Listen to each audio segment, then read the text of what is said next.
Buenos días a todas las personas que nos acompañan. Gracias a la invitación, a Ida, todo el esfuerzo logístico que hizo de preparación. Profe, muchas gracias.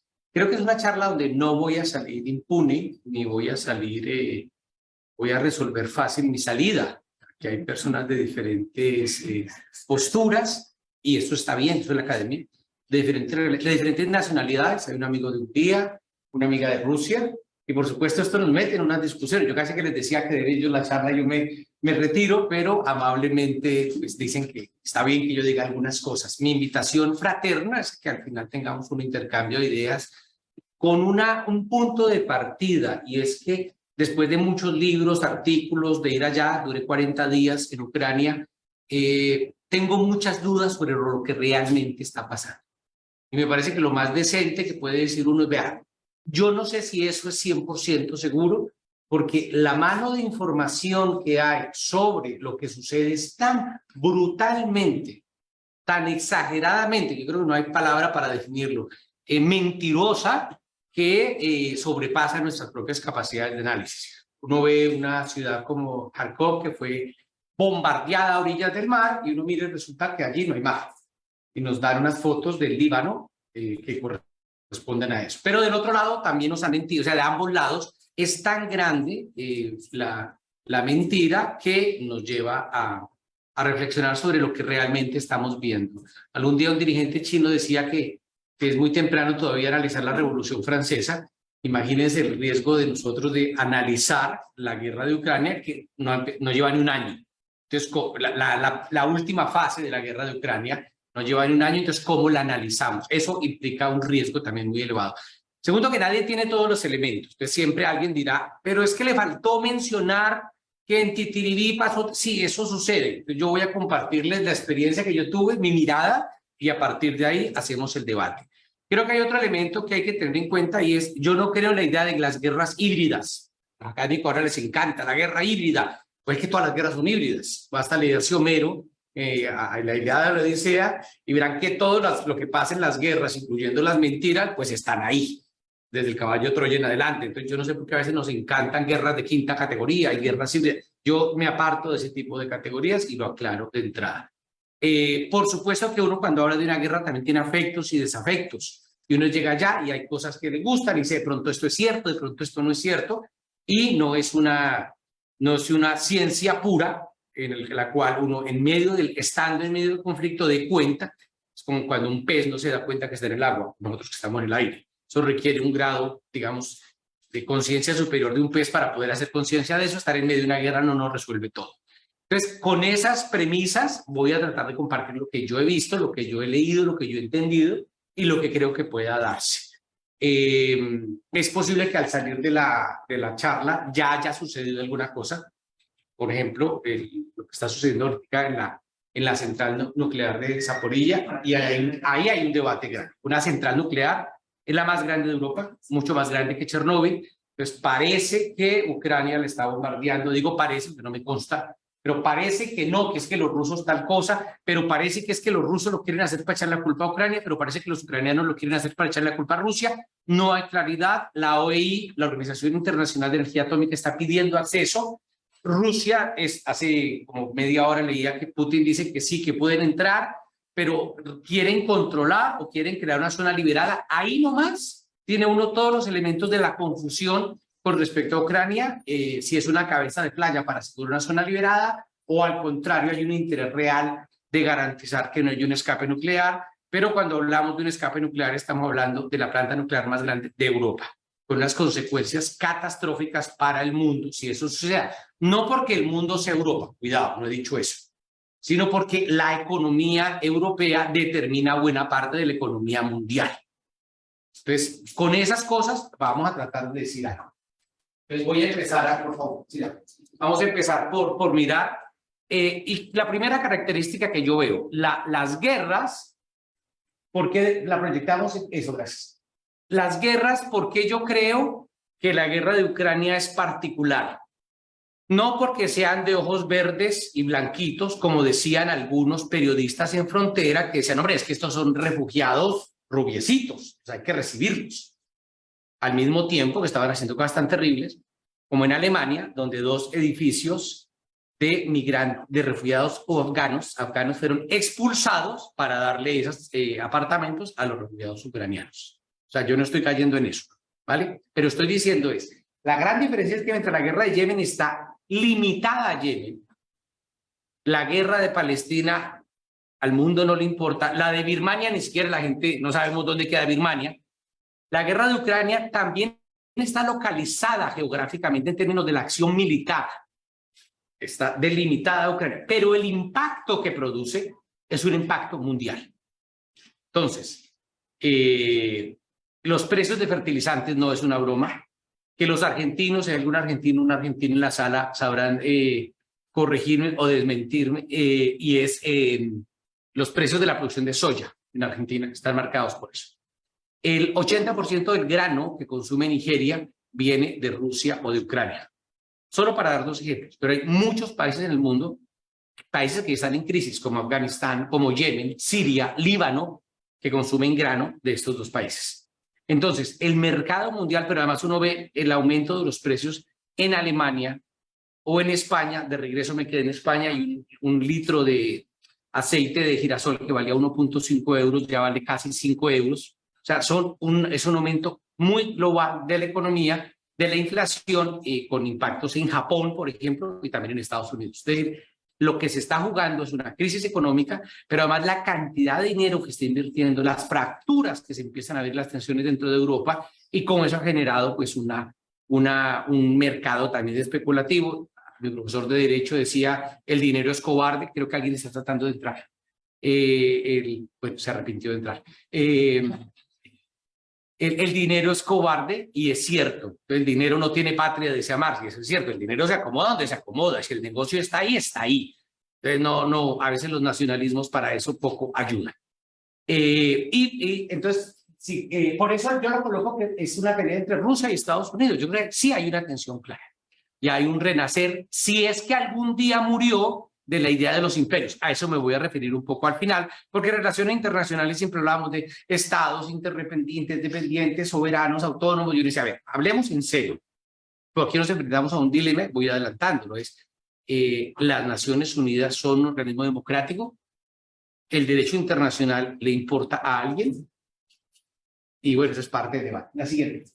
Esta foto la tomé en las afueras de Kiev, en la región de Bucha, y es una ventana destruida. Bueno, yo lo que voy a intentar es lo que yo vi desde esa ventana. Entonces alguien me podría decir, pero es que usted no fue. Pues sí, yo no fui a todo el país, lo siento. Cuando dicen, ¿usted ha ido a Colombia? Sí, pero usted no ha ido a Leticia, entonces no conoce Colombia. Hombre, ya está bien, aunque si uno no ha recorrido todo el mundo, entonces no puede decir nada, ¿no? Como cuando a Churchill le preguntaron, ¿qué opina de los franceses? Y Churchill dijo, no sé por qué no los conozco a todos. Pues yo tampoco puedo dar fe de lo que todo el mundo piensa, sobre todo en medio de una guerra con muchas manipulaciones, y con una cosa importante que quiero mencionar, y es la polarización tan brutal. Cuando estuve en Siria, por ejemplo, o uno adoraba a Bashar al-Assad de manera absoluta, o Bashar al-Assad era el demonio hecho realidad. No había término medio. Cuando uno va a Venezuela, sucede exactamente lo mismo con la discusión entre Maduro, Guaidó y compañía. Aquí se está llegando a niveles de polarización en Colombia vergonzosos, la gente no sabe lo que está cultivando, y allí lo que vi en Ucrania era exactamente lo mismo. Entonces, la gente pro-ucraniana, por ejemplo, pro-Zelensky, para ser más claro, le decía a uno, no, es que los soldados rusos no saben comer con cuchara, son orcos. Ya quedó cerrado el debate. No son seres humanos, los rusos son orcos. Y eso lo oí muchísimas veces en varias ciudades. Y con los pro-Putin que pude hablar, es todos los ucranianos, todos son neonazis, todos. Ya no hay discusión posible. Es como cuando uno ustedes llegan a un aeropuerto internacional, sacan el pasaporte y dicen, colombiano, usted es narcotraficante. Pues ya no hay discusión posible. Pero el nivel de polarización en la sociedad ucraniana, o por hoy, de ambos lados, es absolutamente brutal. Entonces, en medio de todo eso que he dicho, que ha sido el preámbulo del preámbulo del preámbulo, vamos a intentar abrir la ventanita y les cuento lo que yo más o menos he visto. La siguiente, por favor. Lo primero es que la región de Ucrania aparece en el mapa de mano de los vikingos, como muchas regiones del mundo, y aquí la primera afirmación o el primer debate es el debate de los derechos históricos. Entonces le dicen a uno, bueno, toda esta parte que aparece aquí de naranja termina siendo ocupada en términos de ocupación fáctica, no del derecho internacional, por vikingos que vienen de esta zona, que queda Suecia, queda lo que es Noruega, atraviesan el Báltico, pues llegan acá, la ciudad Novgorod es fundada por uno de ellos y se extiende hasta llegar a esta ciudad, se llama Kiev, que ha sido fundada 800 años antes del desastre de Moscú, y luego mira hacia este pedacito que se llama Ucrania, que está aquí, Crimea, que está aquí abajo. Lo digo lo de Crimea para que después lo tengamos en cuenta.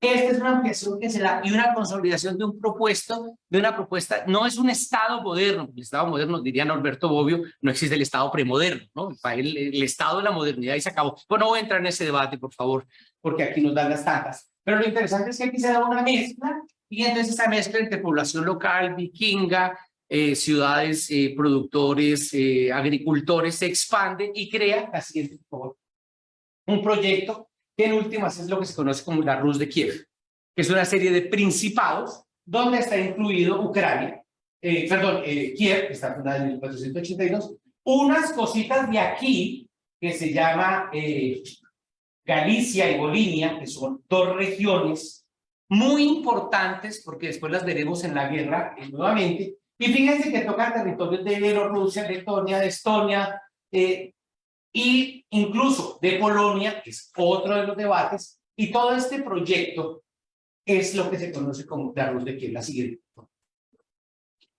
Esta a mediados de, o sea, hace más o menos 1000 años, se incorpora a la religión ortodoxa, ustedes se acuerdan el cisma, entonces la religión católica ortodoxa mira hacia Moscú, hacia Oriente, los otros miran a Roma, Constantinopla está en la mitad, y no nos metamos en ese debate religioso porque nos dan las tantas, pero lo interesante es tener en cuenta que son católicos ortodoxos y que también la guerra de hoy en día ha generado tensiones.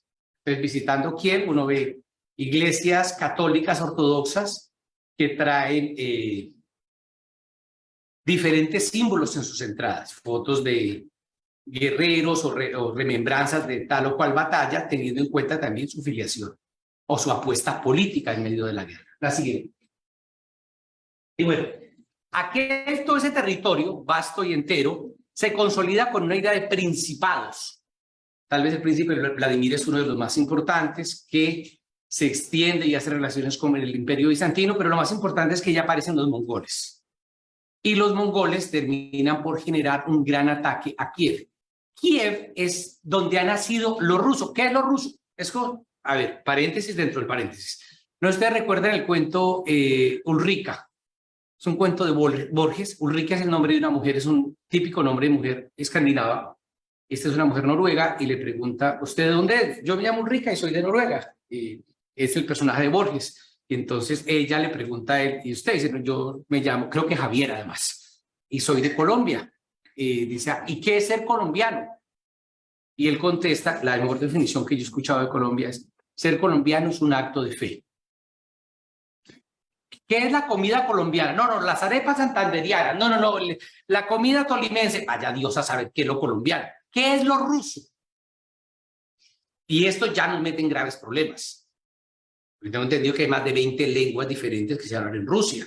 Ergo, alguien puede ser ruso y no hablar ruso. O alguien puede hablar ruso y no ser ruso. ¿Qué es lo ruso? Pero bueno, eso del mundo ruso aparece y nace en Kiev. ¿Sí? Y luego, entonces, atacan a los mongoles, devuélvete una, por favor. Otra. Y lo que hace para proteger tanto al principado que está aquí, es decir, al poder político, al principal principado, como a una figura religiosa que se ha construido en ese desarrollo de la religión ortodoxa, que se conoce como en ese momento el metropolitano. Lo que se hace es que el metropolitano y el poder religioso y el poder político se desplazan ambos a Moscú. De Rusia nace en Moscú, en Kiev, perdón, en Ucrania. Y luego, cuando los mongoles atacan, se produce este desplazamiento. Ahora, ¿eso qué significa? ¿Hay derechos históricos, sí o no? No lo sé. Y ahí lo dejo para fastidiarle la vida a los profesores de derecho. ¿Cuál es el límite de lo histórico? Pues con eso puede uno plantear todos los debates que quiera. Y si nos regimos por el derecho moderno, entonces el derecho internacional moderno nos fija un comienzo en un sujeto que se llama Estado, o el sujeto al que le queremos el sujeto de nación. Se vuelve el debate de qué es una nación. La idea mía es confundirlos más que aclarar cualquier cosa. La siguiente, y esto lleva entonces al desarrollo a partir de Moscú de un proyecto de país que se ha ido expandiendo. Entonces ahí aparecen los cosacos para que Rusia se expanda hacia el oriente, peleas con los mongoles, están los de Bizancio, fíjense ya la cantidad de actores extraños que hemos mencionado que no son de nuestra cercanía cultural, ¿no? Que los cosacos, que los mongoles, que los unos, que los otros, y ahí nos quedamos mencionando. Pero lo interesante es que con un esfuerzo se desarrolla a través de principados, al comienzo, porque eran los principados, luego de zares y emperadores, una idea de lo que hoy entendemos como Rusia. Se va expandiendo, va ocupando territorio, y de aquí quiero mencionar especialmente algunas figuras. Por un lado, el papel de Iván el Terrible, Iván IV, se conoce así, porque además en un ataque de locura terminó matando al metropolitano, pero lo interesante de él es cómo logran ir consolidando un proyecto de Estado moderno en términos de control territorial, de modernización de las Fuerzas Armadas, de unificación del poder político, de unificación del poder económico. Y dentro de ellos pues aparecen una serie de personajes interesantes. La siguiente, por favor. Yo creo que Pedro el Grande es importante tenerlo en cuenta porque logra la salida hacia el Mar Báltico. En 1709, si no estoy mal, yo soy muy malo a veces para los números, logra abrir un espacio en el cual finalmente se abre un espacio hacia el Mar Báltico. Esto fue en invierno y allí perdieron. Napoleón también intentó en invierno y perdieron. Hitler lo intentó, perdieron. Conclusión, un poquito apresurada, no se metan con los rusos en invierno. No es una buena idea. Y ahora, uno de los elementos centrales es cuando uno oye, más allá del chiste, el canciller alemán diciendo, por favor, usen poco gas y báñense poco, que hay que ahorrar gas. Canciller de Alemania. O sea, no estoy hablando de Haití ni de Uzbekistán. Estoy hablando de Alemania. Y digamos que la fundación de la ciudad de San Petersburgo, que se convierte además en la capital. Pero lo interesante de él es como esa mirada que Pedro el Grande abre hacia el occidente. Y además son tipos que estudian mucho la Europa, ¿no? Pedro el Grande recorre Europa, Catalina la Grande se cartea con los grandes, es la siguiente. Y por supuesto Catalina II, Catalina la Grande, que es la que se expande hacia el sur y ocupa el territorio de lo que conocemos como Crimea, que es esa península pequeñita. ¿Qué es lo interesante de Crimea? Que Crimea fue primero otomana, fue rusa y solo en 1954 empezó a ser ucraniana. Entonces aquí viene un debate sobre Crimea, ¿a quién le pertenece? Pues depende de donde usted se pare. Ahora, Rusia, cuando se diluye la Unión Soviética, respeta el Estado, la configuración de fronteras de Crimea dentro de Ucrania, pero eso es otro debate. Entonces uno si echa mano, o sea, si ustedes destapan la olla de las cosas históricas, vale, pues entonces discutamos todo históricamente. Si uno destapa solo la base del derecho internacional, bueno, asumamos el derecho internacional, pero uno no puede jugar con las categorías, que es como lo que yo he encontrado. Paréntesis. Saliendo de Ucrania, estuve en Polonia con unos refugiados ucranianos un tiempo y me encontré con unas ONGs israelíes. Empecé a hablar con ellos, sionistas además. Y me decían, estamos aquí para defender el legítimo derecho del pueblo ucraniano a resistir frente a una ocupación rusa. La frase es correcta del derecho internacional. Puede ser que no la compartamos, pero el derecho internacional es correcto. Hay una ocupación rusa, eso es cierto, jurídicamente hablando. Y los ucranianos tienen derecho a resistir. Sí, no estoy haciendo más que una descripción jurídica. Entonces la pregunta mía para fastidiar, los que ya me conocen, fue, ¿qué opinan ustedes de la resistencia palestina frente a la ocupación israelí? No, es diferente. No, pues, ahí sí ya no podemos. O sea, no me cambie el discurso ni me lo vuelva un problema histórico. Si me aplicar aquí la carta del histórico, me la aplica también allá. Si me aplica la carta del derecho internacional aquí, me la aplica allá. Pero volvámonos a ser. Y ese es uno de los graves problemas que tenemos en los debates académicos, sobre todo cuando tenemos, y es natural, ponemos el hígado primero. La siguiente, por favor. Entonces logramos el Imperio Ruso, un proyecto de ampliación muy grande, que es muy interesante, ¿cierto? pero que además a nosotros, me incluyo en la literatura que manejamos, como que lo ruso es por allá, de Ucrania, allá es como que Rusia, porque nuestra cultura pues mira a Miami en el mejor de los casos, o a Madrid y se acabó. Sí, y eso nos genera un sesgo muy grande a la hora de entender. Y bueno, eso es una multiplicidad de lenguas, de culturas, y vuelve entonces, ¿qué es lo ruso? Si en Colombia no sabemos qué es lo colombiano, con lo pequeñito que es Colombia comparado con Rusia, imaginémonos, no nos ponemos de acuerdo, fíjense las diferencias culturales o simbólicas que puede tener un costeño de un pastuso, imaginémonos la gran diferencia que puede haber entre la naturaleza de lo ruso en comparación con lo otro. Ahora, aquí nos metemos en otro debate, y es el debate si las cosas se definen localmente o universalmente. Un valor local, entonces, no, es que es diferente, pues es el cuento de solamente puede hablar de Colombia el que sea colombiano, y eso ya nos mete en una discusión. La siguiente. Esa es parte de la expansión rusa, que lleva además a la ocupación de algunas zonas interesantes a la que me voy a referir. Hay un importante que tiene que ver con los famosos estanes, que son Kazajistán, Uzbekistán, estos países, terminan siendo, Afganistán no, terminan siendo absorbidos, algunas zonas de mayoría musulmana terminan siendo absorbidos tanto por el Imperio Ruso como por la Unión Soviética. Y ahí se registra, por lo menos eso dicen y coinciden muchos autores, el problema de cómo se entiende desde Moscú lo que no es ruso sin que hayamos definido lo que es ruso. Y ahí hay un problema también de orden religioso. Entonces, lo que uno encuentra en algunos textos de georgianos, de ucranianos, es que la actitud rusa es una actitud arrogante, centralista, y entonces ahí vendría el debate, si es que son arrogantes porque son centralistas, son arrogantes porque son rusos. Pero lo que sí es cierto es que eso generó una actitud antirrusa que está registrada en los libros desde mucho antes de que llegue Lenin al poder. Hablando del siglo XIX, o sea, como venga, chico, guardemos distancias, que nosotros también tenemos la capacidad. Porque el Imperio Ruso, Nicolás I, Nicolás II, por ejemplo, colocaban en esas zonas lejanas personas que eran rusas. El irrespeto al poder local y a las formas locales de poder era tan grande que generó un sentimiento antirruso. Lenin y Stalin irían a hacer exactamente lo mismo, en eso no cambiaron. Por eso colocaban comisarios del pueblo, criados en Moscú, en Kiev, para que respondieran por lo que estaba pasando o dejando de pasar allí. Por tanto, los sentimientos antirrusos no generalizados, pero que aparecen registrados en la historia, también se dan en los territorios mucho antes de que Lenin aparezca en escena. Y aquí viene otro problema, y es cuando después, lo adelanto, la Unión Soviética se constituye como proyecto político, hay una incapacidad para leer más allá de la burguesía y el proletariado como categorías. Lo que no burguesía es proletariado.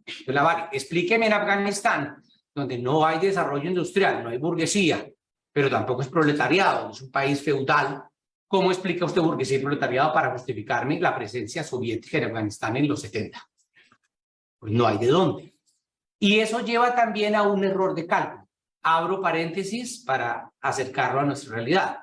Yo creo que uno de los problemas por los cuales las FARC nunca entendieron el Cauca fue por eso. Iban en un discurso de la burguesía proletaria, me decía que hay indígenas. No, es que la burguesía del proletariado. Cuando uno no ve sino una contradicción, dirían los marxistas. Pero comete el error de creer que esa contradicción, en vez de ser la fundamental, es la única, pues acabó la discusión, no tenemos nada más que discutir. Cuando uno va a Venezuela y discute y dice, hombre, hay unos problemas de gestión, le dicen, no, el problema fundamental es el imperialismo versus Venezuela. Pero luego me dicen, es que esa es la única contradicción. No discutamos, no tiene sentido. Que cualquier crítica que yo haga no tiene cabida en ese debate. El debate usted ya lo acotó y en ese marco no hay posibilidad de una discusión mayor. No sé si hasta ahí he sido claro. Entonces, esa expansión lleva a una lectura que genera muchos choques y en buena parte explica, en parte, guerras como la guerra de Chechenia, que es una guerra en el sur de Rusia, donde una minoría musulmana no quiere estar de acuerdo con Moscú, porque es que usted ni siquiera entendió el problema del Islam. De hecho, John Redd, en su libro Los 10 días que estremecieron al mundo, lo planteaba, ¿no? Donde llegan lo mandan de comisario político a algo, creo que fue Kazajistán, y él llegó allá, ¿sí? Gritando consignas leninistas, y todo el pueblo estaba gritando Allahu Akbar, que quiere decir Alá es grande. Entonces está hablando de un lenguaje y está hablando de otro. Y eso lleva a la creación también de empatías y antipatías que se reflejan en las guerras. La siguiente. Entonces, ahora, acuérdense que a finales del siglo XIX hay un culto general a los nacionalismos. Y entonces, dentro de ese culto general de los nacionalismos, 10 y 50, no vamos a acabar hoy a este paso, hay un culto general a los nacionalismos y ese culto general plantea entonces lo turco, por ejemplo, con lo cual terminamos a comienzos del siglo XX persiguiendo a los kurdos de una manera infame, ¿sí? O lo alemán, que es lo alemán, ¿no? Los nacionalismos. En Colombia pasa mucho, ¿no? Lo colombiano, lo venezolano. Vaya, pregúntele a un guayú. ¿Usted es colombiano o venezolano? Yo soy guayú. A mí no me fastidia la vida con las discusiones.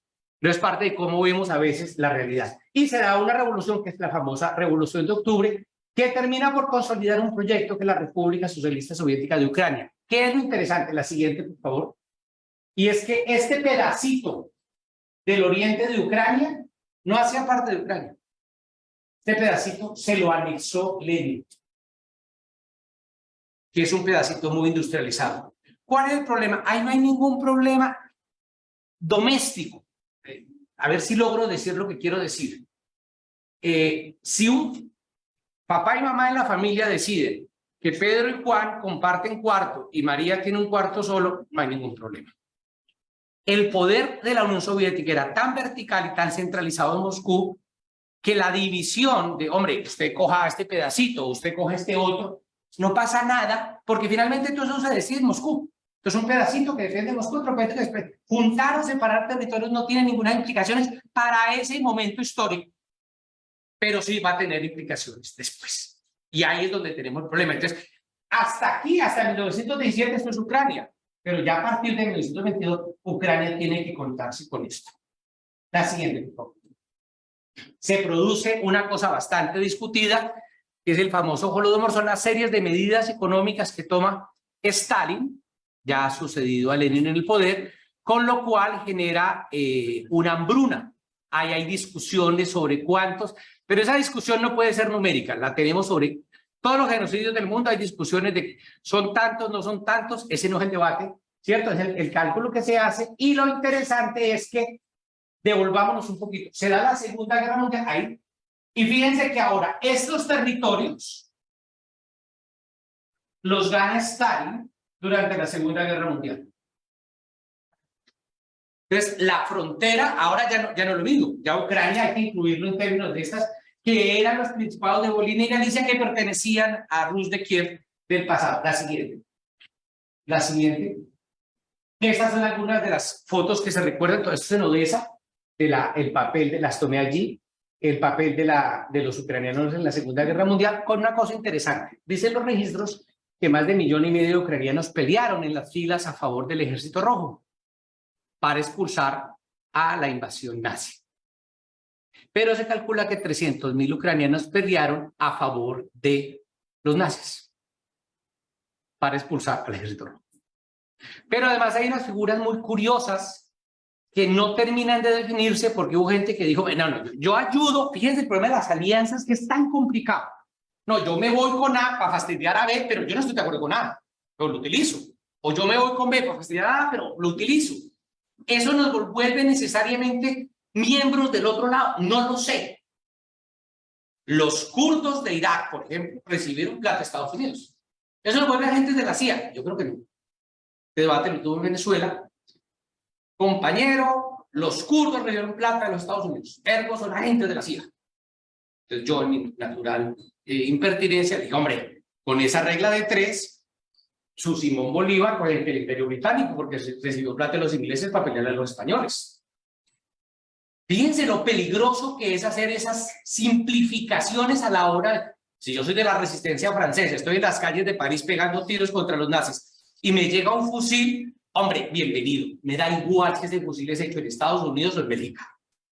Entonces yo creo que también hay unos practicismos de la guerra que a veces no lo logramos ver. Y entonces allí hay un sector, devuélvete por favor, devolver, que pelea en Ucrania con el Ejército Rojo. Hay otro sector que pelea con los nazis, pero hay un sector que se acomoda y lo que quiere es parte de ese nacionalismo. Ucrania para los ucranianos, dicho de manera folclórica. Ya, no les interesa otra cosa. Y se alían tratando de sobrevivir. Y hay figuras de esas que terminaron en un campo nazi y a la vez terminaron, por ejemplo, Stepan Bandera, que es una figura muy compleja de analizar. Él terminó siendo prisionero en un campo por parte de los nazis, pero lo mata la KGB, los rusos. ¿Cómo explica uno todo eso? Luego lo que mira, dale la siguiente, la siguiente. Esos son los carros de la Segunda Guerra Mundial con las lanzaderas de ese entonces. La siguiente, por favor. Y entonces tenemos que en el año 1954, al final de la guerra, tenemos entonces todo esto de Ucrania, más todo esto que le añadió Stalin. Y fíjense que Crimea no es parte, finales del 45, estoy parado en el 45. Crimea no es parte todavía de Ucrania. La siguiente, por favor. Y luego, bueno, vamos a recordémonos que allí es donde se da el famoso accidente nuclear de Chernobyl, con todo lo que eso implica. Y entonces, en el año 91 se acaba la Unión Soviética, lo que nos daría para otro debate inmenso. Permítanme, lo menciono, no lo desarrollo. En esa, es curioso porque alguien en estos días decía, hombre, se acabó la Unión Soviética y el empalme entre la Unión Soviética y Rusia, creando 15 países, lo hicieron 2 personas en 8 días. Aquí el empalme entre el gobierno de Duque y Petro eran asambleas, ¿no? Yo no sé qué tanto se necesitaría, pero bueno, ese es otro debate, por el cual me van a fustigar más adelante por haberlo dicho en público. Lo interesante es que se le pregunta a los ucranianos, hombre, ¿ustedes quieren ser independientes? Y el 90% vota a favor. Queremos ser independientes. Porque tienen todo el nacionalismo represado durante años, porque hay un sector que fastidiado por los rusos desde el siglo XIX, por Nicolás I y II, porque les fastidiaba que Lenin y Stalin decidieran quién era el comisario político y porque además hubo un auge de nacionalismos muy brutales en toda esa parte del mundo desde finales de los 80 y el desarrollo de los 90. Se diluye la Unión Soviética, la siguiente, por favor. Y claro, queda en todo caso, digamos, una cosa importante. Esta foto la tomé en Madrid con los ucranianos y queda el recuerdo de que Ucrania también acompañó a Rusia en cuanto a Unión Soviética en la Segunda Guerra Mundial, la Gran Guerra Patria, ¿sí? En la ocupación de Afganistán y en otras cosas donde hay sentimientos y donde hay muertos. Esta foto corresponde a alguien que murió en la Segunda Guerra Mundial y es todas esas marchas que se hacen el Día de la Victoria y lo que eso representa. Por supuesto, discutir con esta persona a favor o en contra no lo voy a hacer yo porque es suicida. Sí, la gente está hablando ahí desde el sentimiento, respetable, no por eso válido, pero el debate de la oportunidad, del timing para discutir un tema. La siguiente, por favor. Y entonces, en el 54, el señor Nikita Khrushchev dice, hombre, démosle este pedazo, que es Crimea, a Ucrania. Pero vuelve y cuenta, es como decirle a María, ahora va a dormir con Pedro, y Juan va a dormir en su cuarto solo. Todo eso hacía parte, es un trámite administrativo, porque en el 54 yo creo que nadie daba un peso porque la Unión Soviética algún día se iba a diluir. Es decir, en este momento, si el escenario se da del orden que sea, no hubiera pasado...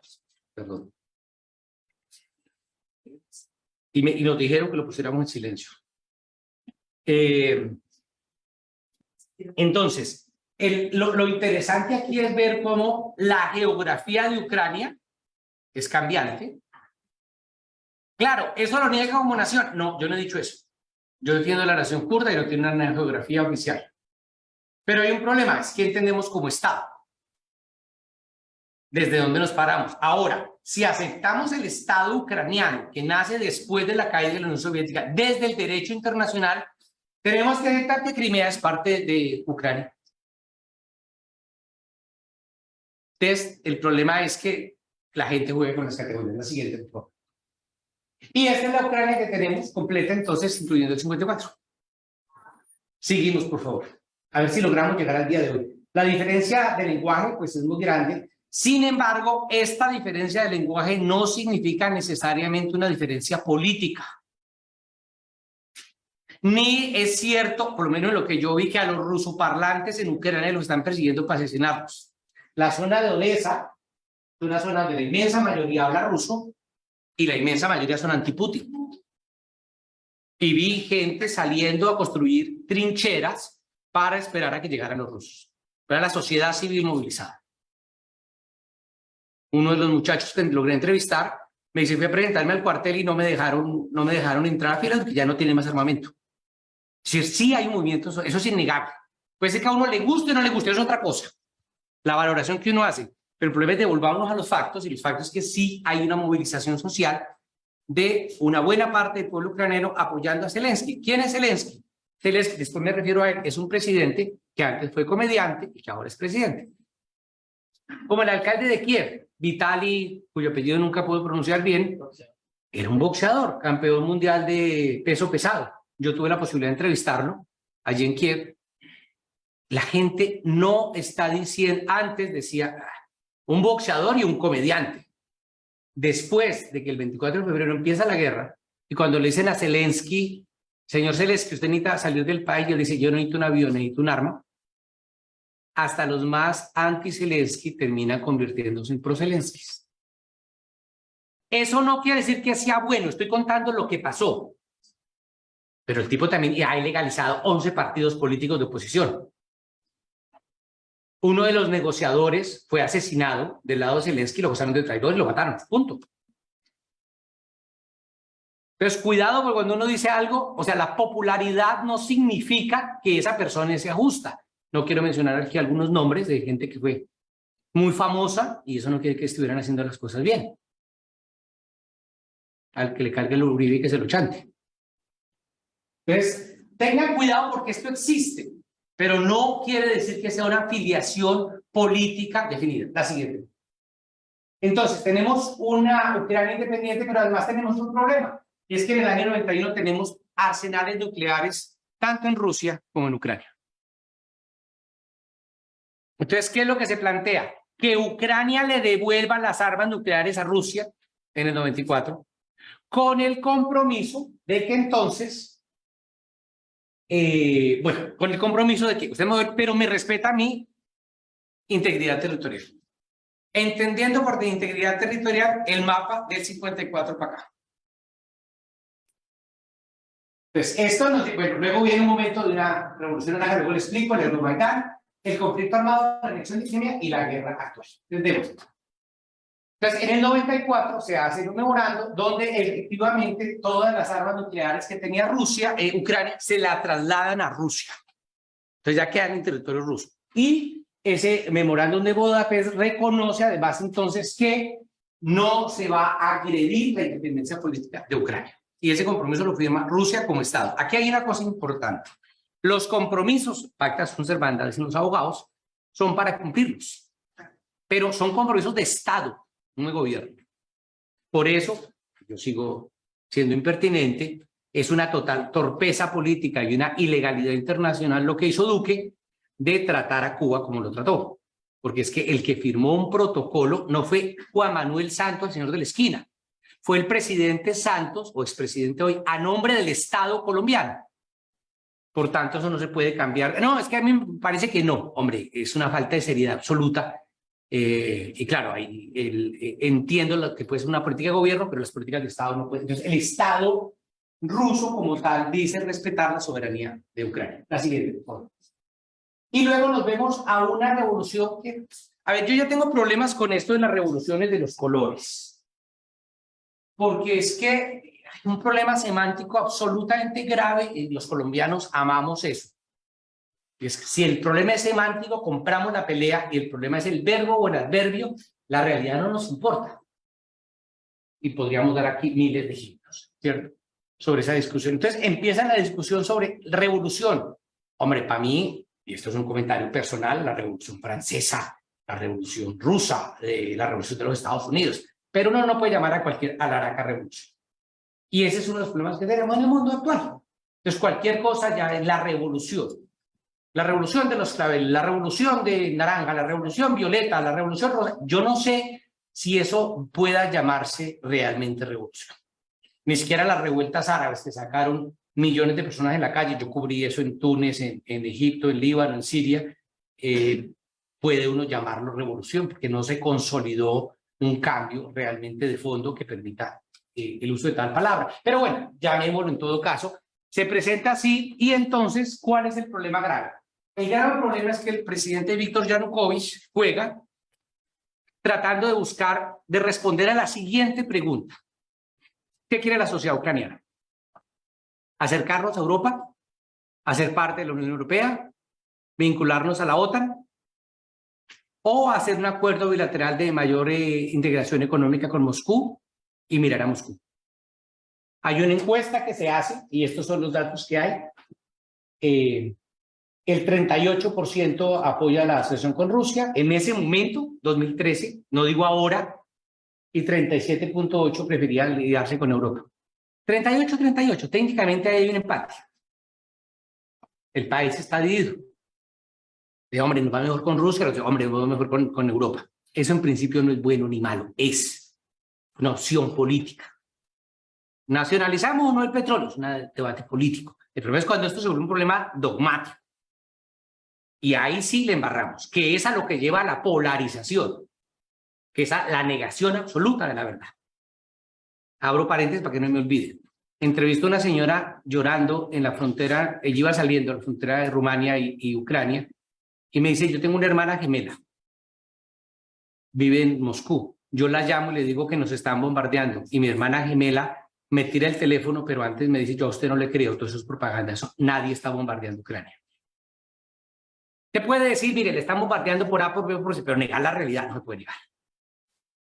Y ese es un debate central, ¿no? En Palestina también lo viví. No, aquí no hay un muro. A ver, este muro, 730, si eso no es un muro real, ¿qué hacemos? Entonces, cuando la evidencia desaparece del debate político, porque lo que nos interesa es la semántica y el discurso políticamente correcto, pues nos jodimos. Con perdón por lo de jodimos. Y esa es la discusión. Ahora, que habían protestas, el señor Yanukovych, ¿qué hace? El señor Yanukovych le coquetea a los europeos, promete mañana firmar un documento de acercamiento, adhesión, depende de cómo lo quieran traducir, a la Unión Europea, pero por presiones de Moscú dice, no, ya no firme. Y todo el mundo sale a la calle y se arma. En esa, ¿quién está en la protesta? Entonces depende, con alguien hablamos de las conspiraciones, ¿no? Entonces uno dice, que si esa protesta fue organizada por Estados Unidos. A ver, pues varios elementos. Primero, yo creo que uno tiene todo el derecho a salir a la calle a protestar contra lo que le da la gana. Eso para mí es innegociable. ¿A favor o en contra? Claro. O sea que usted está de acuerdo que Kevin, yo no he dicho eso. Yo a ir a protestar pacíficamente contra lo que uno le dé la gana. Mucha gente que salió allí fue gente que honradamente salió convencida. Hombre, nosotros queremos ser europeos. Sí, está bien. Ahora, el problema es cuando aparecen allí en la tribuna personas como McCain, el senador de los Estados Unidos, echando un discurso.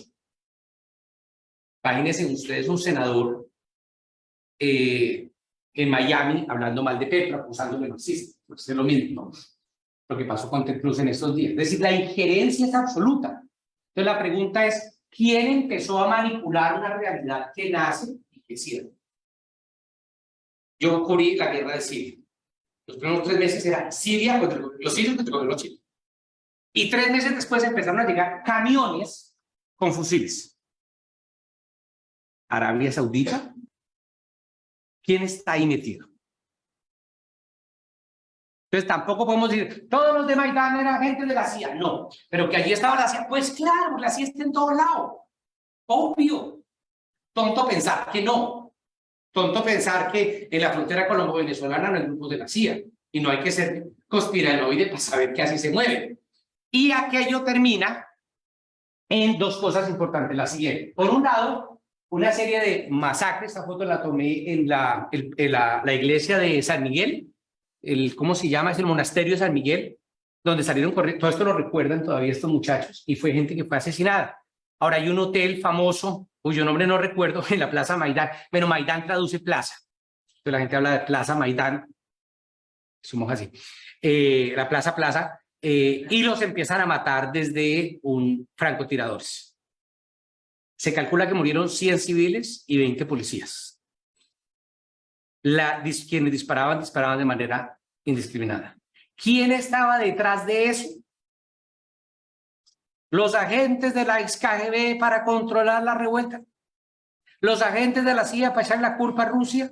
Tengo ni idea, de verdad, honestamente no lo sé. La misma gente de allí dice, no tenemos claro, pero es muy confuso y se produce una masacre que por supuesto parte ese momento y el presidente Yanukovych dice que firmó, pero que no firmó, pero le toca salir del país y se va a Moscú y luego entra al poder buena parte de la dirigencia de estas marchas, la siguiente.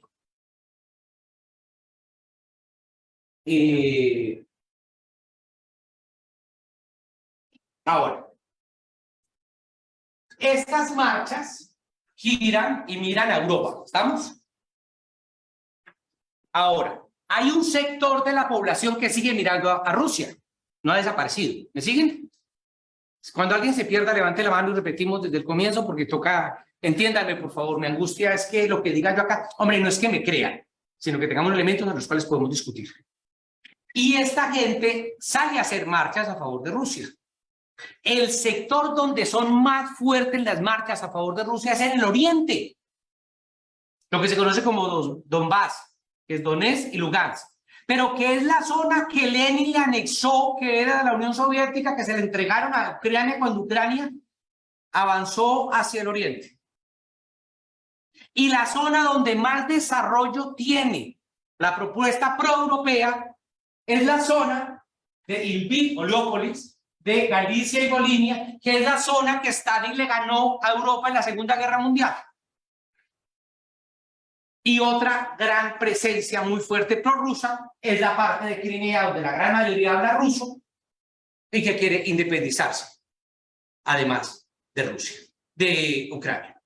Entonces se dan dos movimientos. Primero, ya no me acuerdo, el primero, 2 de mayo, en Odessa, hay una casa de sindicatos, ahí hay protestas en todo el país, hay 2 Ucranias. No me digan, por favor, si una es legal o ilegal. No es, yo no he dicho 50 y 50, he dicho hay 2 Ucranias, una que mira a Rusia, una que mira a Estados Unidos, y terminan por caer en confrontaciones en muchas partes del país, en muchísimas.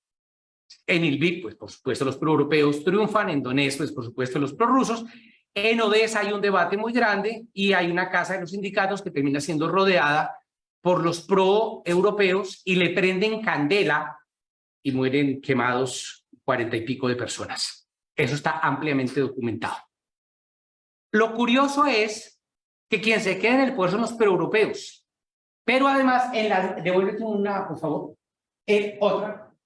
En las marchas de Maidán, pues eso, depende de ustedes qué video vieron. Si fueron el de Netflix o vieron el de Oliver Stone, pues tendrán 2.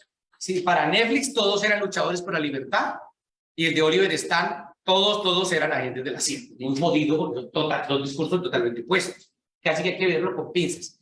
¿Qué es lo interesante? Hubo gente de la sociedad organizada que sí, lícita. Pero de allí salieron formaciones neonazis, formaciones que recuerdan la famosa brigada SS Galicia que peleó a favor de Hitler en la Segunda Guerra Mundial y celebran el cumpleaños de Bandera, Stepan Bandera, el gran líder referente de los neonazis de ese momento. ¿Ahí vamos? Esos grupos crean unas milicias. Y la siguiente, por favor, la siguiente. El poder en Kiev le da 3 ministerios a esas posturas de extrema derecha. No me acuerdo el tercero, pero uno de ellos es el Ministerio de Educación. Imagínese usted entregar el Ministerio de Educación a propuestas neonazis. Y 2, el Ministerio de Defensa. ¿Qué hace el Ministerio de Defensa? Legaliza todas esas milicias y las integra en el ejército ucraniano. Por eso, como voy a mostrar más adelante, uno veía símbolos neonazis en camisetas, en chaquetas, en uniformes de soldados ucranianos incorporados en el ejército. ¿Eso quiere decir que todos los que rechazan a Putin son neonazis? No, yo no he dicho eso, cuidado. Yo no he dicho eso. Entonces Rusia tiene razón porque quiere desnazificar a Ucrania. Yo no he dicho eso, y además no lo comparto. Entonces, ¿qué pasa? Que los prorrusos aquí empiezan a protestar Y lo que hacen es mandar varios batallones a reprimirlos y se arma una guerra. ¿Qué hay? Es la siguiente. Entonces tenemos, primero, una serie de tendencias que comparten patrones. Si ustedes estudian las tierras de Osetia del Sur, de Abjasia, de Nagorno-Karabaj, incluso de Yugoslavia, encuentran unas tendencias de esas guerras que se observan en la guerra de Ucrania. Y durante 14 años, durante 8 años, perdón, tenemos 14.000 muertos y 1,5 millones desplazados en el oriente. Entonces, devuélvete, por favor. Esto es una guerra civil, un conflicto armado interno entre unos rebeldes separatistas o no, no todos son separatistas, la otra. No todos los que están allí peleando son separatistas, ni todos son comunistas, ni todos son pro-Putin. De hecho, hay grupos comunistas de acá que han sido prohibidos por los separatistas. Entonces, estos de acá están en guerra con los de acá. Claro, esto es el borde ruso. ¿Qué hace Crimea? Se declara independiente. Hace un referéndum, se declara independiente y después pide que se anexe a Rusia. Entonces la pregunta es, ¿la voluntad popular es solo la voluntad popular de los territorios o la voluntad popular del Estado? Yo no sé, ese problema se lo digo a ustedes, que son los profesores que después tienen que ver con la pelea. Si quieren fastidiar a sus profesores, tomen atenta nota de las preguntas y luego se las plantean. La siguiente, por favor. Y entonces, ¿qué hace Rusia? Rusia dice, yo me voy a meter en la guerra porque tengo que proteger a los rusoparlantes.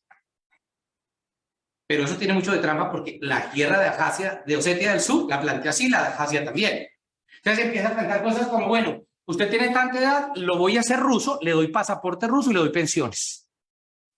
No porque le interese el derecho a la pensión, sino porque le interesa generar una cabeza de playa política para desarrollar sus actividades.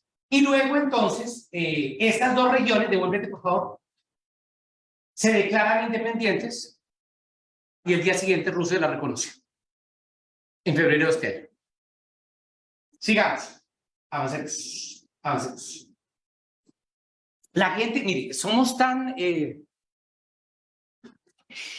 estigmatizantes que la gente asume que si usted dice que la guerra empezó en el 2014, usted es prorruso. Pero si usted dice que la guerra empezó en el 2022, usted es pro-Zelensky. Es mentira. Esta foto la tomé en grupos pro-Zelensky que dicen que la guerra empezó desde el 2014. Pero en Colombia yo dije eso en Caracol y de uno de los comentarios fue, claro, ese es un agente de Putin.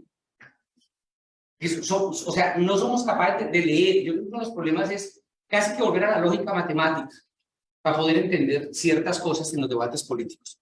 Lo cierto es que estos son parte de los, y mire cómo lo dice, los defensores de Ucrania por la guerra entre Ucrania y Rusia, cómo lo ubican ellos. Entonces, ¿la guerra empieza desde 2014? Yo creo que sí. Ahora, ¿tiene una segunda fase este año? Yo creo que sí. La siguiente, por favor.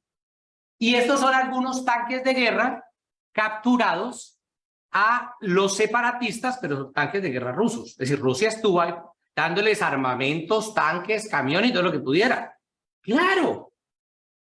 ¿Qué eso hace Rusia bueno o malo? Eso ya cada uno toma sus decisiones. O no neguemos que había un flujo de armas que venía de Oriente para llegar a estas regiones. La siguiente, por favor. Ahora, al mismo tiempo, devuélvete un poquito para que no nos distraigamos con esto. Al mismo tiempo, el crecimiento en Ucrania de las relaciones militares con Europa es grande. Se habla que desde 2019 ya habían agentes de la OTAN y gente desarrollando operaciones. Que no es de la OTAN, ya lo sé que no es de la OTAN, pero eso no quiere decir que no llevara 3 años. La siguiente, por favor. Entonces, se hace un acuerdo y es, devolvamos otra. Ahí. Entonces, Rusia hace unos acuerdos con Ucrania. Dice, vean, resolvamos esto. Y fija cómo resolver este conflicto armado interno. Son los acuerdos de Minsk 1. Eso no lo respeta ni Dios. Luego se hacen unos acuerdos Minsk 2. Minsk es la capital de Bielorrusia, donde aparece Ucrania, Rusia como parte, Francia y Alemania también. Y los 4 dicen, bueno, vamos a resolver esto. Sigamos, por favor. Entonces, ahora sí, dale, quieta ahí. Y se plantean cosas como esto. Atención a la situación humanitaria, descentralización, elecciones locales, diálogo inclusivo, todo un poco de cosas que ya hemos oído en muchos otros conflictos armados. Y al final tenemos que esto fracasa. Es decir, 14.000 muertos y 1,5 millones desplazados después, de esto no se ha implementado nada. Y Rusia empieza a calentarse y a decir, bueno, tío, hay que respetar esto. Que si Rusia estaba diciendo esto porque le preocupaba la suerte humanitaria de los habitantes de Ucrania, no tengo ni idea qué tenía Putin en la cabeza. O era una excusa. Pero lo cierto es que si ustedes revisan los comunicados oficiales y las comunicaciones en octubre, noviembre, diciembre, enero y febrero de este año entre Rusia y Estados Unidos, Putin insiste que pilas, que ojo, que mire, que resuelvan esto, que apliquen los protocolos, que respeten lo firmado. La siguiente. Ese es Minsk 2, que es más o menos lo mismo. La siguiente. Y bueno, voy a referir un poco a eso. Entonces tenemos la división Galicia, que ya mencioné, y los paramilitares actúan, entonces empiezan a fortalecerse tanto en la frontera oriental, en Donbass, como en Euromaidán. Y se crea un famoso regimiento, se llama el regimiento Azov, ustedes han oído hablar de él, que no es otra cosa que eso. La siguiente. La foto de la izquierda la tomé en Madrid, en una marcha de comunistas nostálgicos, no al fascismo, en mayo de este año, y la otra es una camiseta con símbolos nazis de un muchacho ucraniano. La siguiente, por favor, son símbolos de Privat Sector, que es un grupo paramilitar integrado al ejército ucraniano. Las tomé allí en entierros en Kiev. La siguiente, por favor. Y este señor se llama Stepan Bandera. La estatua, tal vez una de las más grandes y una de las calles de Lviv o Leópolis, se llama Stepan Bandera. Y la estatua está ahí. Entonces no es que yo me lo esté inventando, ni es Photoshop. Y hay todo un debate sobre lo que significa la figura de Stepan Bandera dentro del mundo ucraniano. La siguiente, por favor. Entonces tenemos esto teóricamente anexado. No voy a entrar en la discusión sobre si ocupado, anexado, incorporado, liberado, por favor. Y esta que es la zona de conflicto. Entonces, en ese contexto, tenemos unas tropas neonazis que están aquí. Tenemos unas tropas rusas. Tenemos un gran ucraniano, un gran discurso nacionalista. Pero tenemos además al otro lado un señor Putin que ha ganado la guerra de Chechenia en 2000, que la ganó a sangre y fuego masacrando a los chechenos. Una de las zonas que yo cubría con Médicos Sin Fronteras, con datos directos. 2, la guerra de Abjasia y de Osetia del Sur, la guerra de Crimea en el 2014, la guerra de Siria, donde Rusia apoyó a Bashar al-Assad, persona que usó armas químicas. Yo cubrí Siria y trabajé en Siria. Y luego, bueno, son Chechenia, Abjasia, Osetia, Crimea y Siria. 5 guerras. Putin no es un psicópata, es un abogado cuya tesis de grado A, parecido, pero no es lo mismo, pero Putin es un hombre que es abogado, que su tesis la hizo, si no recuerdo, el título no lo recuerdo exactamente, pero el tema, su tesis de grado fue sobre recursos energéticos y política exterior. Fue agente de la KGB, es un tipo absolutamente brillante, no es un tonto. Tampoco es un monstruo. Yo no creo que sirva a definir a alguien como un monstruo para resolver el problema. Putin es un hombre absolutamente inteligente. Absolutamente inteligente. Y eso no se nos puede olvidar. Tipo que conoce la guerra. Él mandó muchos comunicados en noviembre, diciembre, enero, febrero, diciéndole a Biden, ojo lo de Lugansk, ojo lo de Donetsk, aquí hay unos acuerdos que firmamos. Le dijo a Alemania, mire, usted se comprometió que están masacrando a la gente en el occidente de Rusia, de Ucrania, en el oriente de Ucrania. Le dijo a Francia también. No han hecho públicas, pero voy a final de la discusión a dar por ciertas. Putin tiene el tribunal, la Fiscalía Nacional de Rusia, tendría toda la información que demuestra que en esta zona se estaba produciendo un genocidio. Y aquí vuelve otro problema. ¿Qué es genocidio? Bueno, hay una definición de genocidio en el derecho internacional. La gente cree que no, genocidio es que mataron mucho. No. Yo puedo hacer un genocidio sin matar a nadie. Si yo me robo todos los niños de una comunidad, estoy haciendo un genocidio. Si yo esterilizo todas las mujeres de una comunidad, estoy haciendo genocidio. Sin matar a nadie.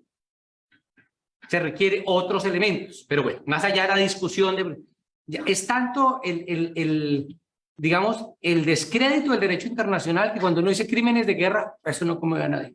Crímenes de lesa humanidad. Genocidio, bueno, eso de pronto le ponen cuidado. Entonces la gente empieza a echar mano y el uso instrumental de la palabra genocidio uno lo ve en muchísimas guerras. ¿Qué es lo que resulta interesante? Que es, Putin dice, aquí hay un genocidio. Y tengo los datos y empiezan a filtrarse informaciones porque evidentemente Batallón Azov, estos paramilitares han hecho masacres aquí brutales. Y han hecho prácticas brutales. Entonces a partir de ahí, Rusia dice, yo entro a proteger mis rusoparlantes. Y ya que Francia y Alemania y Estados Unidos miran por otro lado, entonces se meten. Sigamos, por favor, que la cosa sigue siendo más grande todavía. Dale, por favor, dale. Bueno, otro elemento, otra pata que le nace el cojo.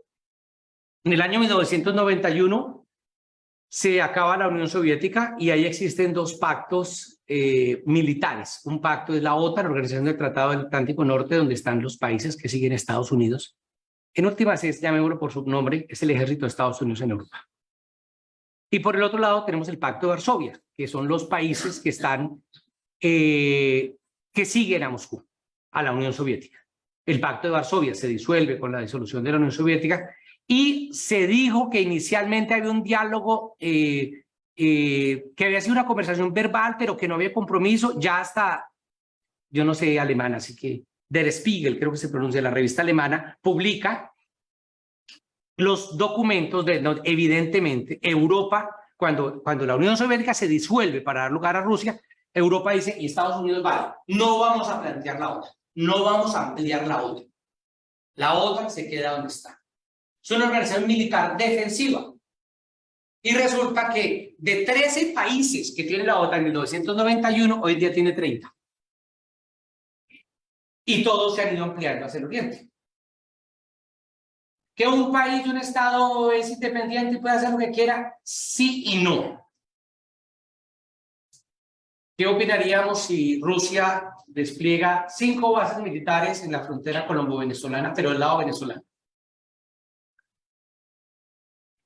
¿Qué diría Maduro si Colombia despliega 5 bases militares con lanzacohetes desde Cúcuta, apuntando a Caracas? Entonces, cuidado. En eso, no, en eso hay que partir por un modelo de seguridad que integre a todo el mundo. La siguiente, por favor. Esto era lo que era el Pacto de Varsovia. La siguiente, por favor. Y aquí vemos el crecimiento que se va dando de la OTAN. Próximos países. Georgia y Ucrania. Y entonces Putin le dice, vea maestro, cuidado maestro, porque es que usted se me está metiendo al rancho. Y esto no es cualquier cosa. La siguiente, por favor. La otra cosa, devolvámonos, por favor, devolvámonos. Lituania, Letonia y Estonia son países que hacen parte de la OTAN. La siguiente, miren el gasto militar que desarrollan, esto lo saqué de The Economist en los últimos años. Disparado el gasto militar. Una carrera militar brutal de cara a la Unión Soviética, a Rusia, perdón. ¿O de cara a qué? Entonces, yo no creo que estén armándose contra Polonia o contra Suecia. La siguiente. Y entonces se da todo un despliegue militar previo a las advertencias del señor Putin. La siguiente. Siempre creemos que la OTAN es una organización defensiva y militar. No. En la guerra de Yugoslavia, la OTAN cayó en demostrar que era una organización de ofensiva, y se metió en territorios de países que no eran de la OTAN, como era Yugoslavia. Esa foto que ustedes observan es la estación de radio y televisión china destruida por la OTAN en Serbia. Serbia, la capital es Belgrado, de Yugoslavia, estoy hecho un cacao mental con todos esos nombres, de Yugoslavia, sufrió los ataques de la OTAN. Estos ataques de la OTAN fueron tan brutales que se dieron durante 70 y pico de días. Por lo menos 1.200 civiles fueron asesinados de una manera indiscriminada, ordenado por Estados Unidos. Entonces los serbios tienen en la memoria clarita, le dicen, no lo vea papá. Eso fue lo que es la OTAN. Eso es la OTAN. No me dicen más carreras. La siguiente, por favor. Y este es el edificio, el Ministerio de Defensa. Lo conservan tal cual. Esta foto la tomé hace, viniendo de Ucrania, pasé por Serbia. Y esto que para mí fue muy interesante. Todos los monumentos serbios en Belgrado que recordaban los bombardeos de la OTAN tienen flores frescas. Y no es una metáfora, como lo pueden ver. Es decir, Serbia no es que sea prorruso, es que es anti-OTAN. Entonces, aquí viene otro debate, y es, si yo me puedo aliar con una persona, precisamente porque el enemigo de mi enemigo es mi amigo. Esas cosas suceden en la guerra y siguen sucediendo. Entonces, cuando ahorita Serbia plantea una postura, venga, un momentico, es que Serbia sabe de lo que es la OTAN capaz. Esa ampliación de la OTAN, ahora la siguiente, por favor, y esto es bien interesante. 1962, devolvámonos en el tiempo. La Unión Soviética instala unos misiles en La Habana. Ahí están los rangos, pero de La Habana a Washington habría 1826 kilómetros. Casi se arma la Tercera Guerra. Estados Unidos de una vez impone, me retire esos cohetes de ahí, yo le retiro los misiles que tengo en Turquía, y acuérdense que aquello fue brutal. El que no esté familiarizado con eso, en 4 minutos en YouTube, pero mírenlo porque vale la pena. Ese tema es para revisarlo con mucha seriedad. ¿Listo? Bueno, de Kiev a Moscú hay 755 kilómetros. ¿Cómo así que Estados Unidos tiene derecho a decirle a Cuba, país soberano independiente, usted a mí no me pone nada ahí, pero Rusia sí es momentico, señores de la OTAN, ustedes están creciendo y me van a poner a 755 kilómetros una base de la OTAN? Los que saben de eso, yo no tengo ni idea de eso, dicen que en 4 minutos llegaría una ojiva nuclear desde Kiev hasta Moscú. 4 minutos. O sea, uno no alcanza ni a despedirse. Es un problema de la seguridad de Rusia. O sea, vale, vamos a hablar de la seguridad de Europa. Es que Rusia es parte de Europa. Entonces, la seguridad de Rusia, de Europa pasa por que Rusia es, o sea, o todos estamos de acuerdo, pero es que si alguien se siente amenazado, ahí no hay otra posibilidad. Fíjense que no hemos ni siquiera entrado a la guerra. Y ya miren todos los elementos que hay que tener en cuenta. Y cada uno, solo de la OTAN tendríamos que hablar 3 horas. Así que les pido al final no me den palo, porque se me olvidó decir que en la OTAN también hace parte tal o cual cosa. La siguiente, por favor. La capacidad militar, pasemos esa. Y esta es otra cosa importante. ¿Quiénes tienen las armas nucleares en el mundo? Rusia, Estados Unidos. Y quienes están allí en el terreno son ellos. La Unión Europea, ¿qué hace allí metida mandando armas? Estados Unidos se lo impone, punto. ¿Hay riesgo de que se usen armas nucleares? No tengo ni la menor idea. Hubo un político del staff de Putin que lo mencionó, lo destituyeron en menos de 24 horas, pero lo que dijo fue muy duro.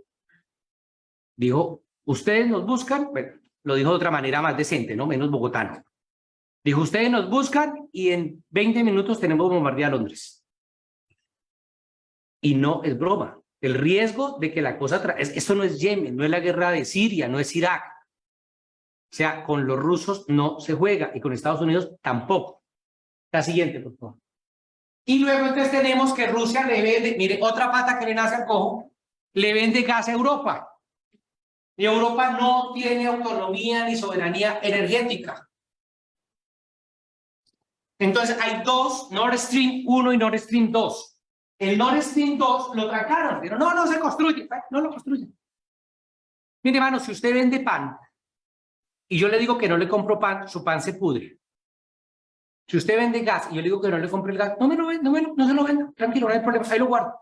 El gas no se va a dañar. Así que esas son amenazas tontas. 2.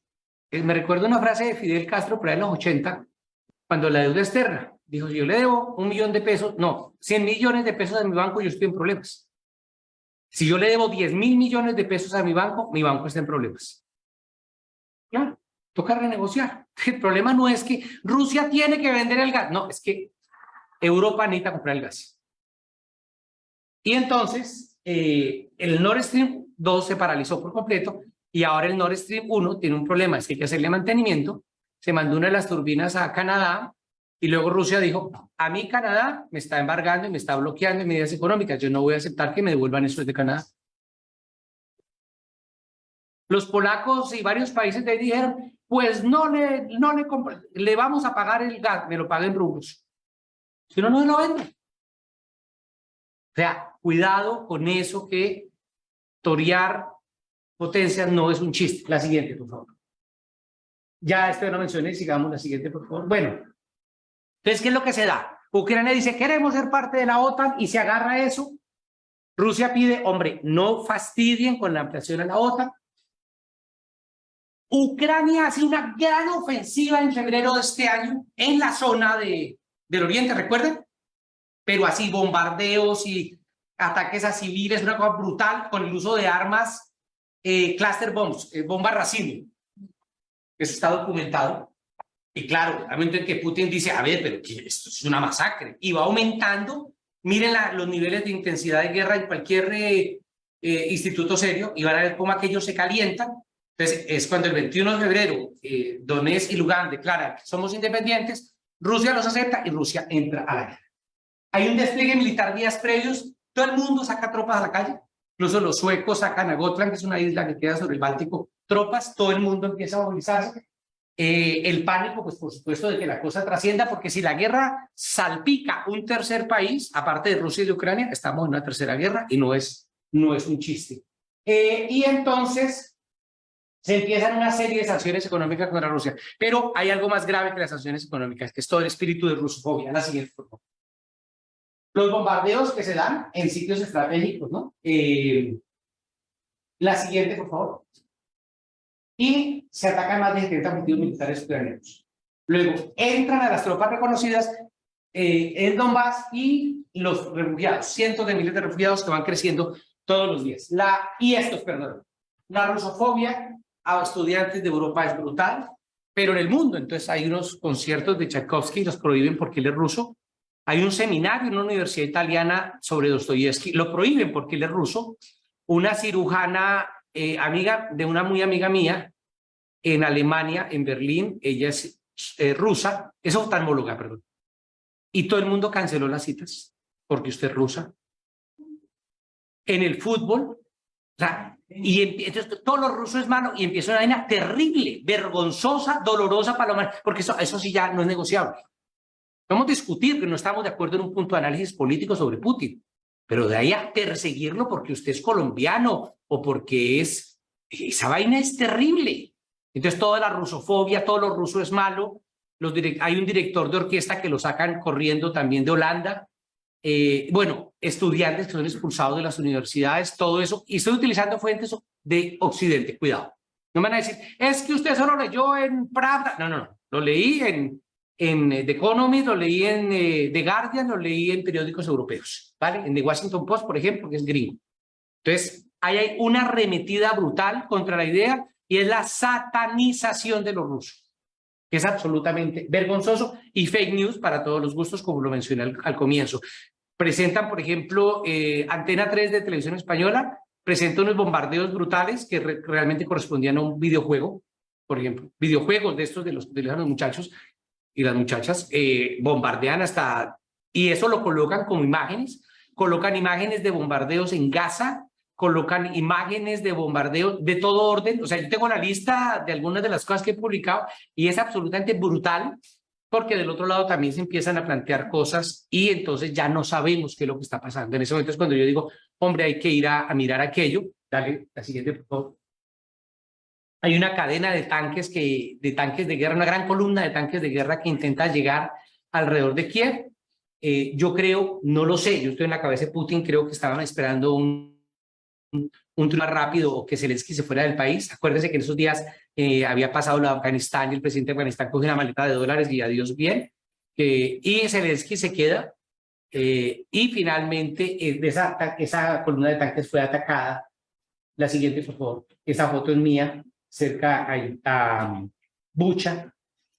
Bueno, hay varias, solamente estoy escogiendo algunas de las que tomé. La siguiente, por favor. La guerra se generaliza y apunta entonces a varios lados. Por un lado, el control de Crimea, por supuesto, que ya hace parte de la Federación Rusa desde el 2014, acuérdense, pero que Zelensky hace 2-3 días dijo, vamos a recuperar Crimea a sangre y fuego, el costo que sea. A ver, no has podido recuperar ni siquiera Kharkov y quieres recuperar todo. La guerra de aquí se extiende y se consolida estos dos puntos. De aquí la ciudad de Mariupol, que es un puerto muy importante, y en la parte norte. Ahora, esto ha ido creciendo, este es del 9 de marzo.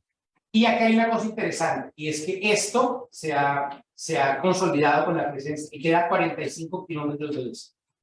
El problema es que por aquí es el puerto fundamental, porque Mariupol ya está en manos rusas, por donde Ucrania podría sacar todo su producto. 45 millones de toneladas de alimento están allí esperando salir.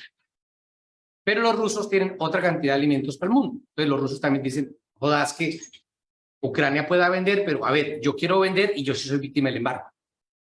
El problema de eso es que lo va a pagar la humanidad, no lo va a pagar nosotros. La siguiente, por favor. Esto, las zonas militares, la zona nuclear, la más importante, la Zaporilla, que es acá, que es la que mencionaba al comienzo, que no se sabe exactamente qué es lo que está pasando. Aquí queda Chernobyl, o Chernobyl, yo no sé cómo se pronuncia exactamente, pero así. ¿Quién está ayudando militarmente? Pues todo Dios está mandando allá armas. Los suecos que nos dijeron que, es curioso, ¿no? Mis amigos suecos y noruegos que siempre han ayudado a la paz en Colombia y dicen que la guerra solo genera violencia y la violencia, pues corrieron a mandar miles de armas en los primeros días. Hasta ahí les llegó a los suecos y a los noruegos su pacifismo. Suiza, su neutralidad se acabó porque se sumó a las medidas económicas de manera inmediata. Y quienes salieron a intentar negociar e intermediar fueron dos países, uno Turquía, que machaca a los kurdos, y otro Israel, que ocupa Palestina. Entonces yo decía, algo no me está funcionando en la política internacional, para que vean que las cosas son mucho más dinámicas de lo que uno se pueda imaginar. Entonces termina mandando armas. Pero mandar armas no es una estrategia de guerra. El ejército etíope recibió miles de armas de Estados Unidos para la guerra en Somalia y no le sirvió por un carajo. Y claro, Polonia es un país donde está bastante anti-Putin, pero bastante. Dice, voy a mandar 23 aviones de combate, y el mismo Estados Unidos le dice, no, tranquilo, cálmese, porque aquello se puede liberar. Ahora, hay otra cosa interesante que no lo... A ver, ¿ven ustedes este pedacito de aquí? Sueltito. Se llama Kaliningrado, pertenece a Rusia. Entonces, para poder entrar a Kaliningrado hay que atravesar por Lituania. Y Lituania es parte de la OTAN. Y dice, aquí no entra ni Dios. Entonces, Rusia le dice, usted me hace eso y le declaro la guerra.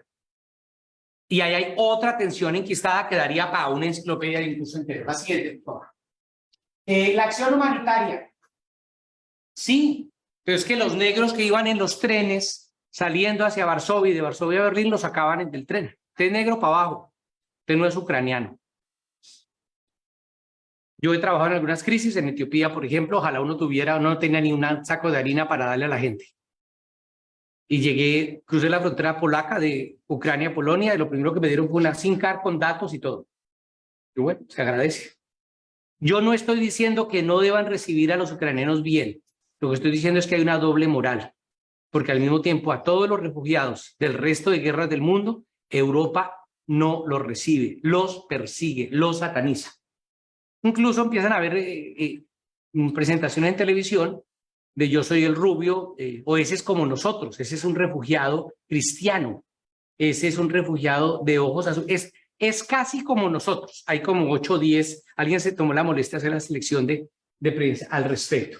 Y la Unión Europea, European Union, ¿qué hace? Escoge la plata del Fondo para la Paz para comprar armas para Ucrania. Cualquier parecido a la realidad de un país como el nuestro es pura coincidencia. Sigamos. Un drama humanitario real, la gente sale desesperada. Pero además el gobierno de Zelensky plantea que no pueden salir hombres mayores de 20 años ni menores de 60 años. ¿Sí lo dije bien? Entre 20 y 60 años no pueden ir del país. Los hombres. La pregunta es, ¿no tengo derecho a ser civil? ¿No tengo derecho a ponerme en la guerra? Otro debate. Esto también lo vieron en Siria. El cuento es que allí se da, de lo que uno se encontraba. Yo estuve en Rumania y en Polonia, eran mujeres y mujeres y mujeres con unos dramas, pues que más allá del análisis político de si están a favor o en contra de A o de B, son dramas reales. Las mujeres llorando, una me decía, mire, llevamos 3 semanas por fuera y anoche me enteré, caí en cuenta de que yo soy refugiada. Y eran unos dramas brutales. Me llamó mucho la atención los animales. Entonces pasar con el gato, con el perrito, con el hámster, una vaina muy humana finalmente. Muy humana. La siguiente, por favor. Desplazados internos, esto es en la región de Irpin. La siguiente, por favor. Esto es en Polonia, la gente presentando sus papeles para poder salir hacia Europa. La siguiente, por favor. Esto fue en el aeropuerto de Varsovia. Son algunas muestras de las fotos que hice. La siguiente, por favor. Y esto fue en el aeropuerto de Bucarest, y eran sitios muy organizados y está muy bien para recibir a los residentes ucranianos. La gente está huyendo y es natural, absolutamente natural. Alguna vez, paréntesis, alguna vez discutiendo con alguien en Venezuela sobre la guerra y le decían a uno, es que yo ya conozco la guerra. Si no, man, usted ha oído tiroteos, usted ha oído un ladrón, usted no sabe lo que es la guerra. Yo no sé, lo digo con toda provocación y todo respeto, aunque eso suena paradójico, ¿cuántas de las personas de Bucaramanga conocen la guerra? Yo la primera vez que oí caer una bomba de 500 libras fue en el sur de Bolívar. Con perdón, uno no se asusta, no se afana, no se preocupa, uno se caga. Eso no es un chiste. Una bomba de 500 libras, eso es una cosa que atortola a cualquiera. Entonces la gente dice pendejadas de la guerra, ¡no, de una guerra contra Venezuela! No digamos tonterías, por favor. Eso no es un chiste. Claro, la gente sale de Ucrania despavorida, como salió de Donetsk. No estoy diciendo que 1.500.000 refugiados de Donbass por las atrocidades del gobierno ucraniano sean menos. Igual son civiles que están huyendo de la guerra. La siguiente, por favor. Bueno, y aquí viene toda la discusión del Estado-Nación. Muchas de las guerras tienen que ver con eso, los Balcanes, Chechenia, Nagorno-Karabaj. ¿Cómo dice, con qué mapa nos quedamos? ¿Cómo construimos el contrato social? ¿Cómo resolvemos el problema? ¿Y cuál es la idea de entonces? Porque con esa regla de tres, yo planteo, ¿quién sería Suecia, Crimea, sería otomana? Es el argumento de Israel en Palestina. La tierra prometida. Cuidado con eso. La siguiente. Bueno, yo lo que sigo creyendo es que permanecen las prácticas imperiales y coloniales. Yo no creo que estemos frente a un mundo de estados interdependientes, sino de estados imperiales y de estados vasallos. Y esa es la real política. Y a partir de ahí se mueve el mundo. La postura de China, mire, lo que está quieto se deja quieto. ¿Qué necesidad tenía Nancy Pelosi de ir a fastidiar en Taiwán a los chinos?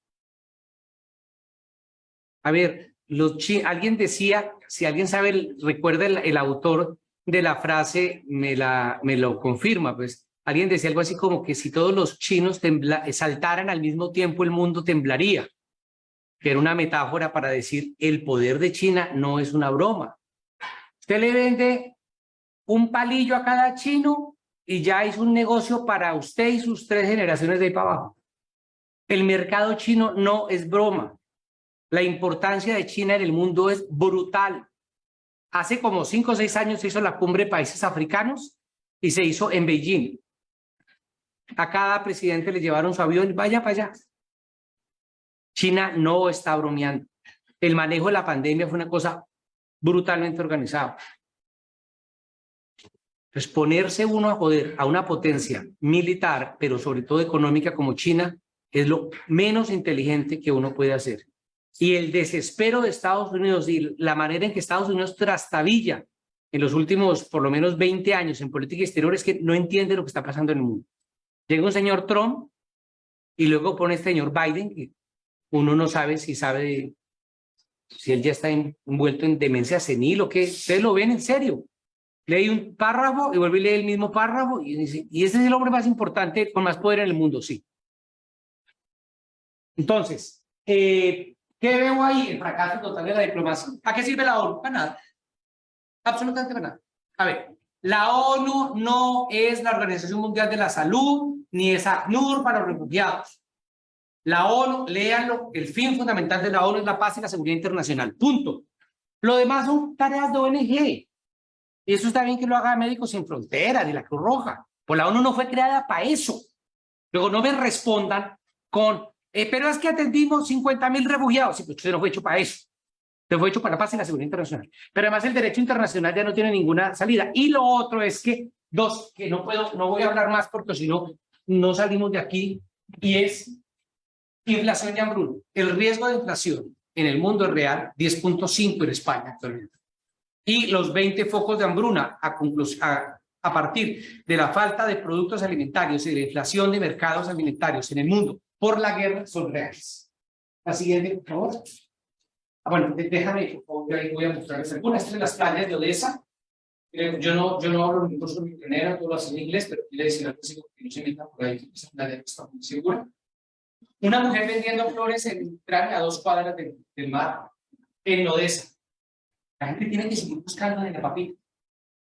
Ni Putin ni Zelensky les va a resolver. Esto es en Odessa.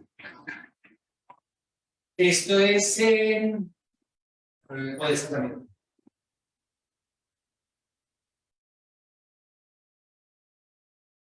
Esto es las cosas que se colocan para evitar el ataque de guerra. Este es en Kiev. La mamá, su compañera de lucha y su esposa. La gente civil hizo una manifestación por la paz en Mariupol.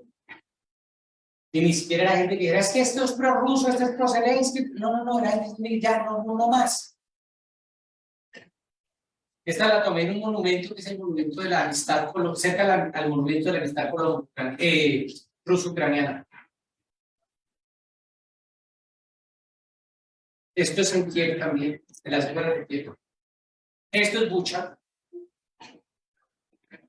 donde llegaron los tanques de guerra y donde hubo bombardeo abierto y directo de objetivos civiles, de bienes civiles por parte de Rusia. Un soldado ucraniano.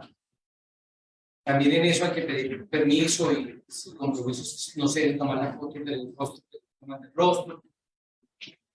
Un civil allá en la zona de, creo que se llama Borovika, es una zona que yo nunca puedo aprender el nombre. Estas fotos no significa que, mírenlas con una lectura. Objetivamente son fotos de la destrucción de Rusia en Ucrania, pero también hay fotos similares de la destrucción de Ucrania en el oriente de Ucrania contra los rebeldes separatistas. Y estas fotos de estos edificios. Esto es un centro comercial. Todas estas fotos las tomé yo. Una mujer en Lviv rezando. Un muro de muertos. Como ven, es casi imposible contar en pocos minutos lo que sucede allí. Y bueno, creo que el debate sería profundamente complejo. No tienen absolutamente que dar por crédito a todo lo que yo digo. En 20 años es posible que haya suficientemente evidencia para demostrar que todo fue culpa de Putin o que todo fue culpa de la OTAN, no lo sé. Quería compartirles esto de la complejidad de las guerras. Siempre piensen en aspectos económicos, no descuiden la geografía de las guerras, no descuiden las pasiones de las guerras y no le hagan caso a las fake news que poco ayudan. Pues eso, muchas gracias.